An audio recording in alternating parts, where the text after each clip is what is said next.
big winners in Match, MTCH, because they got that huge App Store news. I think this news is really big for any company that does all of their business through the Apple App Store.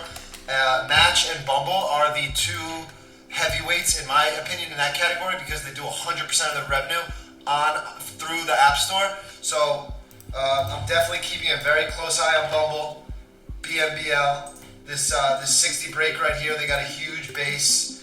News is on their side. They just got a huge catalyst. I'm not sure if they're ready quite yet. That's kind of what I've been saying ad nauseum. It's like I'm not sure if it's ready. I'm not sure if it's ready. But I think we have to be ready for a flag in this name to buy it because it's just such a huge catalyst to the upside. Same with that Match. We crushed this move. I unloaded most of my position into that up move, and I'm looking for some consolidation, a pivot, a retest, or something to add more stock. So some new names. This YMM, recent IPO.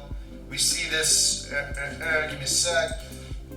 We see this downtrend line from highs that coincides right at this 1750, 1760 area. What I like about this name is the huge blast off we saw on October 19th. That shows us the buyers are serious. Now we're getting a daily consolidation flag in front of the macro resistance level. So I like that one through that 1760 area.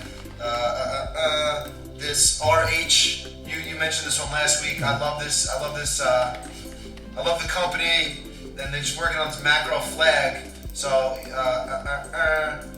we can see this macro flag out there within.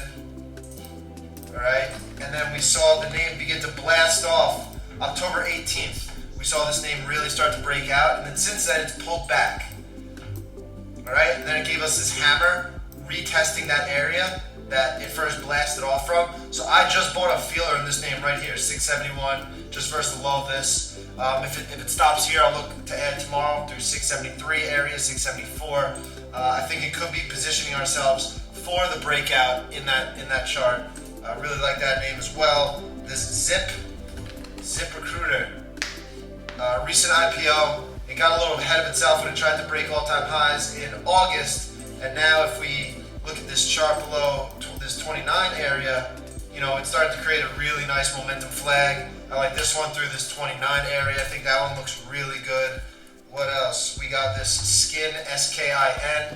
This is another momentum name, somewhat recent IPO, creating this nice bullish flag at highs. If it can, get some volume through this 2850 area, really like that one through highs, and that's momentum setup right there.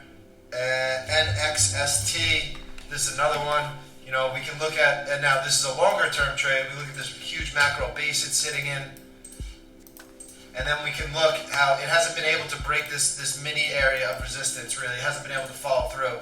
What are these highs? This 156 area. And now if we look on the daily right here in front of this 156, it's starting another bull flag. So the next time it breaks this 155, 156 area, I will look to get involved. And if it's too close to these earnings on November 11th, then I'll pass on the chart. And that's the deal with a lot of charts right now. There are good looking charts everywhere right now, but a lot of names have earnings in the next week or so I'm avoiding those names. And lastly is this J&J. Carl had a sick buy in this name this morning. He called it out. This thing was down off the open. He bought 162. The low was 160, 171. It was a very impressive buy.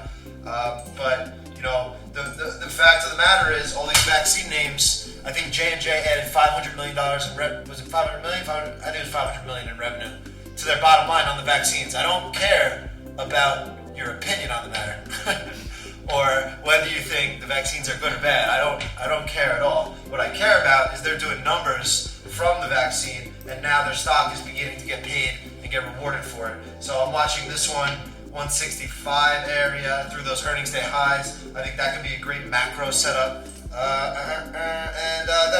That's really it on actionable setups for this week. There's a lot of names I'm watching, but they're not ready yet, or they need more consolidation, or they have earnings coming up. So that's pretty much my short list. What are you looking at over there, Big Ben? So I got a few. First up is this TXT. Through this 75, again, we got earnings in a couple days. So this will be like a good opening range breakout candidate if it's able to kind of break out above this 75. in a couple of days, so I'm keeping an eye on that one as it finally just retested that prior all-time high. We have this PHM, which was another one that we traded a few months back up through this 50, and now we can see this base forming up this 51. Same thing though, we got earnings tomorrow, so we gotta wait until we get past that.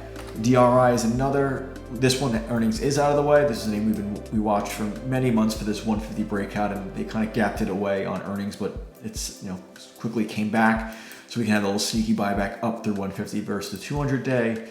We have this Hershey's, this HSY with earnings on the 28th in a couple days. That through that 182 has been flagging it for a little bit now, so keep an eye on that. And lastly, this ELF. The tricky part is this is it's kind of already broken out through this 30, which would have been a better shorter term entry. But if you look on the weekly or the monthly, it's finally getting back after 4 or 5 years back to those IPO highs. And it's typically a higher probability trade up to that high in time. This is an M1 name that I've been adding to, and we'll continue to add and increase the allocation once it's able to successfully break above that 32. So that one's a little bit more of a longer term trade, while the other ones are a little bit more shorter term trades once they have earnings, or for DRI gets back up to that 150. And I would be remiss to say that ELF IPO back in 2016, I put it in a body bag. So just so everyone knows. Okay.